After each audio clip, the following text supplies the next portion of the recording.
Congressman Seth Moulton to join us to talk about what's going on in the Capitol right now. Mr. Moulton, you there? Hi. Thanks so much for taking a few minutes to join us. What's your reaction looking at these images? It's truly appalling. This is not something I ever imagined seeing here in our country. Can you hear me okay? Yeah, I'm sorry. Go right ahead. This is truly appalling. It's not something I ever imagined seeing here in our country, let alone experiencing as a United States congressman. I mean, frankly, when we were trying to bring a democracy to Iraq, this is the kind of thing that I anticipated as a United States Marine and something that we were prepared to deal with. This is unprecedented for our democracy, our country here at home. And it just shows how dangerous Trump and his Republican allies are for our country. We've been hearing over the last half hour or so a lot of remarks about what a security failure this is, why the Capitol Police were not better prepared for this. This date has been talked about for the last few weeks. I mean, do you have any possible idea, when you understand the level of security that we all know exists in and around the Capitol building, how this could be allowed to happen?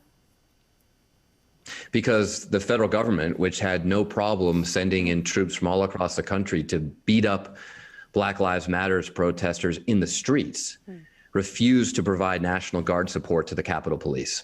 That's why. And it is not a secure situation. I can tell you as a Marine veteran, it is not a secure situation right now at the United States Capitol. The Capitol Police are overwhelmed. What are you hearing? So I mean, I can just see for myself that there is what relatively few Capitol Police are here, are not in many cases even in a position to challenge the protesters because they don't have the support they need. And so, you know, many parts of the Capitol are essentially unguarded right now because they have to concentrate their resources where they're needed most.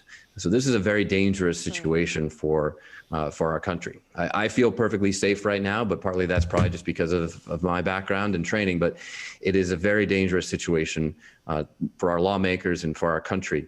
And there's a lot at stake here right now. We're witnessing an attempted coup. Yeah. I do want to just interrupt for a moment. I'm going to read you this tweet. This came from Congressman Jim McGovern about 30 minutes ago. He said, "I am currently in the House chamber presiding in the chair. The doors to the chamber have been locked because protesters have breached security. We will not be intimidated." He also tweeted, "This is not a protest. It is a terrorist attack on our democracy."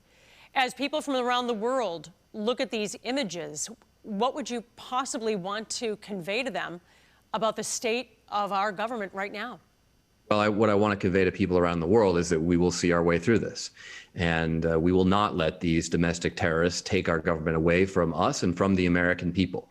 We will not let Donald Trump and his allies overturn the election results, where the people of the United States of America, we the people, so foundational to our democracy that is the first three words in our Constitution, we the people will prevail. We the people will choose who to elect president, vice president of the United States. But it's a fight right now. It's a fight for the future of our country. That's what's going on right now in the United States Capitol. In your opinion, as a member of Congress, what should President Trump be doing or saying right now? Trump should immediately go to the Situation Room, should do whatever he can to ensure peace and democracy. And because he has inspired these protesters himself, let's not forget, for anyone who wasn't watching earlier today, he was the one downtown by the White House who told these protesters to march to the Capitol. These protesters who obviously have a lot of terrorists among them. So he's the one who told them to do this, so he can stop it. Right. And yet he refuses to do so. The president has tweeted just a few moments ago that he wanted people to support the Capitol Police. That was the phrase he used. Please support our Capitol Police and law enforcement. They are truly on the side of our country. Stay peaceful. But he didn't. He said stay peaceful, but they're not peaceful. Nothing there says stop and don't commit any violence. He said stay peaceful, and they're not peaceful. They're violent. They are armed and dangerous and attacking the heart of our democracy. Those aren't peaceful protesters. They're not standing up for our constitutional rights. They're trying to dismantle them. Right. The mayor of D.C. has called for a 6 p.m. curfew right now.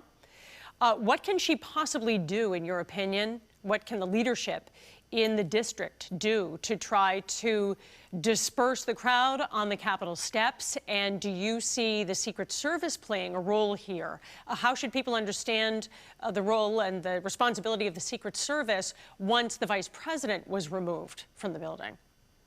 Well, the Secret Service probably have all they can handle just to protect the vice president and ostensibly the president or whoever else. We need a massive law enforcement response right now. The National Guard should be called out. This is a time that the FBI should be called up from Quantico. We need all the resources and law enforcement that we can get right now at the United States Capitol. The mayor, to her credit, asked for National Guard support days ago, but it was denied.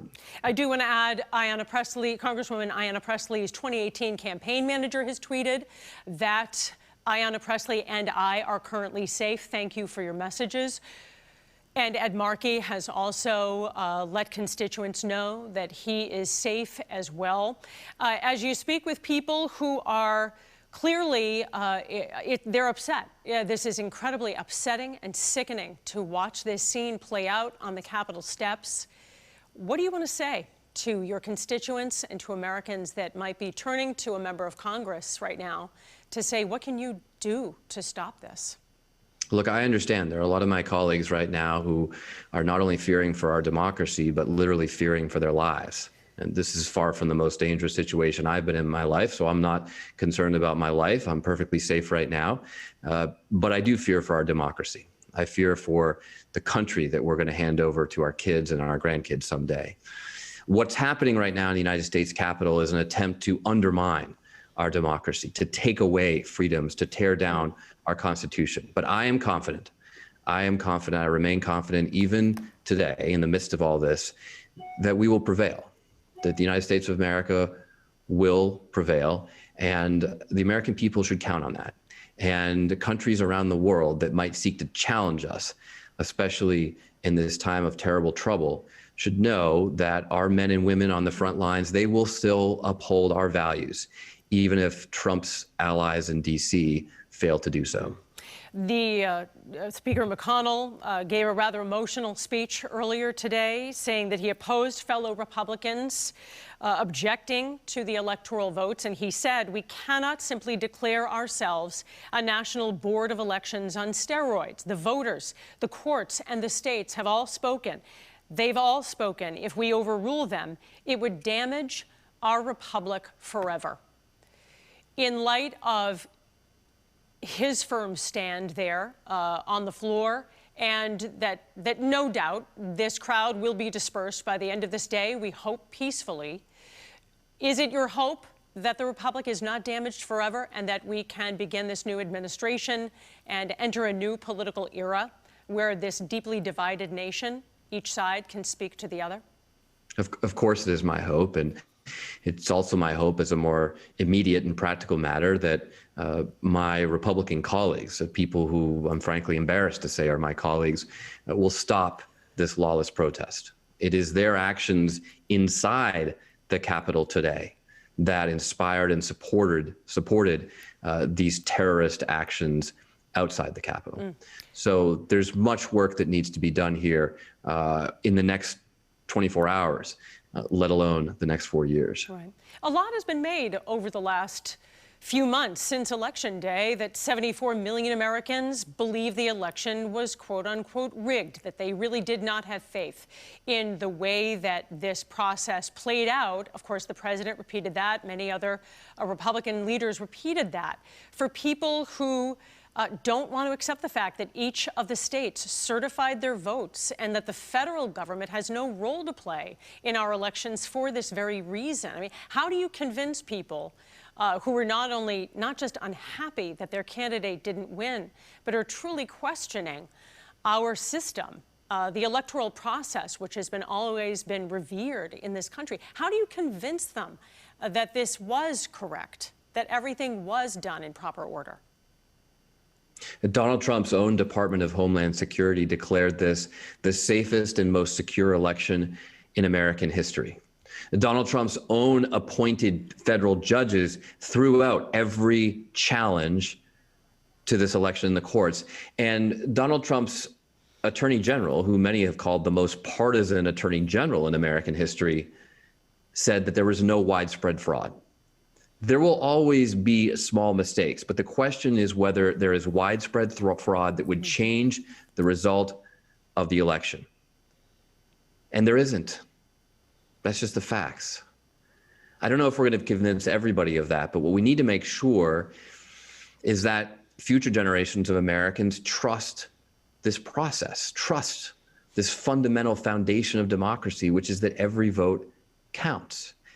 And so imagine if these Republican leaders in the Congress today came before the American people and said, the election may not have been perfect, no election ever is, but we can trust these results. We know who the next president and vice president of the United States are, and that's what we're here to say. That's exactly what Mitch McConnell did. There are very few times in my time that I've ever agreed with Senator Mitch McConnell. But that's what he had the political courage to do today. And that's exactly what every Republican and Democrat on Capitol Hill should do tonight or tomorrow or whenever it is that we reconvene.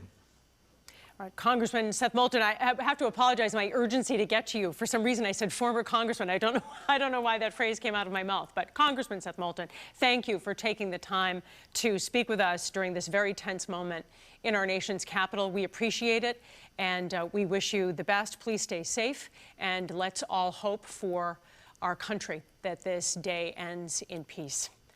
Thank you so much. And we